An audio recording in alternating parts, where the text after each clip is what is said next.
अस्सलाम वालेकुम। मैं डॉक्टर रऊफ़ राना अपने डिजिटल चैनल पर आपको खुश आमदीद कहता हूँ। आज डिस्कस करूँगा मॉक्सीगेट टैबलेट के बारे में।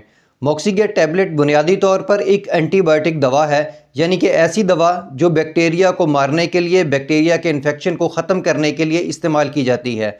मॉक्सीगेट के अंदर जो एक्टिव इंग्रेडिएंट होता है, जो दवा मौजूद होती है, उसे मॉक्सीफ्लॉक्सासिन कहते हैं, जो कि एंटीबायोटिक के एक ग्रुप से ताल्लुक़ रखती है। ये दवा ज़्यादातर रेस्पिरेटरी ट्रैक इन्फेक्शन के लिए, सांस की निज़ाम के जो इन्फेक्शन है उसमें इस्तेमाल की जाती है, फेफड़ों के इन्फेक्शन में इस्तेमाल की जाती है, नमूनिया में इस दवा का इस्तेमाल किया जाता है और गले के अमराज में भी इस दवा का इस्तेमाल किया जाता है। इसके अलावा सॉफ्ट टिश्यू के इन्फेक्शन में इस दवा का इस्तेमाल किया जाता है, मुख्तलिफ़ किस्म के स्किन इन्फेक्शन में भी इस दवा का इस्तेमाल किया जा सकता है। बाज़ औक़ात सर्जरी के बाद भी इस दवा का इस्तेमाल करवाया जाता है। अमूमन आर्थोपेडिक डॉक्टर सर्जरी के बाद भी इस दवा का इस्तेमाल करवाते हैं। अगर बात करें मॉक्सीफ्लॉक्सासिन की, तो मॉक्सीफ्लॉक्सासिन के अंदर आई ड्रॉप्स भी अवेलेबल होते हैं, जो कि आई इन्फेक्शन में भी इस्तेमाल करवाए जा सकते हैं।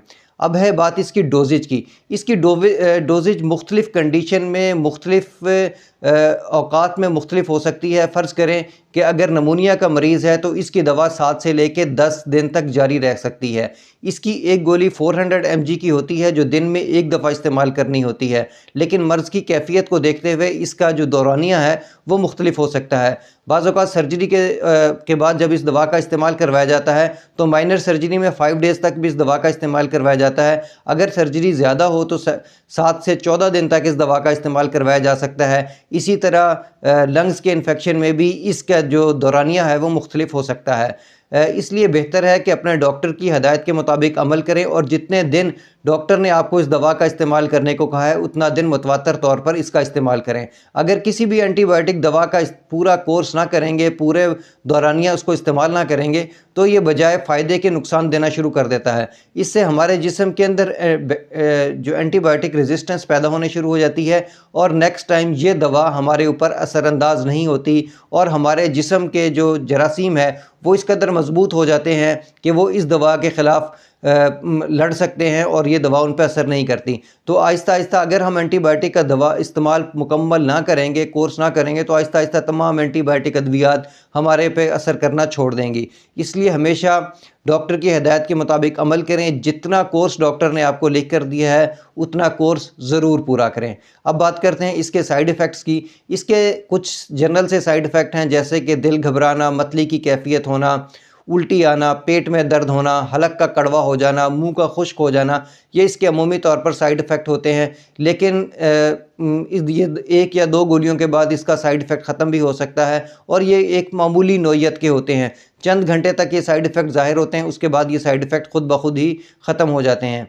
1-2 साइड इफ़ेक्ट हैं जो कि ज़रा ज़्यादा ख़तरनाक हो जाते हैं। अगर इस दवा का इस्तेमाल ज़्यादा देर तक करवाया जाए तो इससे न्यूरोपैथिकल पेन स्टार्ट हो सकते हैं, इससे टेंडन रैप्चर हो सकता है, मैदे के अंदर मुस्तकिल तौर पर दर्द हो सकता है। लेकिन ये उन लोगों को होता है जो इस दवा का इस्तेमाल 14 से ज़्यादा दिनों तक करते हैं। अगर किसी कंडीशन की वजह से इस दवा का इस्तेमाल लंबे अरसे तक करवाया जाए तब ये साइड इफ़ेक्ट ज़ाहिर हो सकते हैं। अमूमी तौर पर ज़्यादातर मरीज़ों को इसके साइड इफ़ेक्ट ज़ाहिर नहीं होते।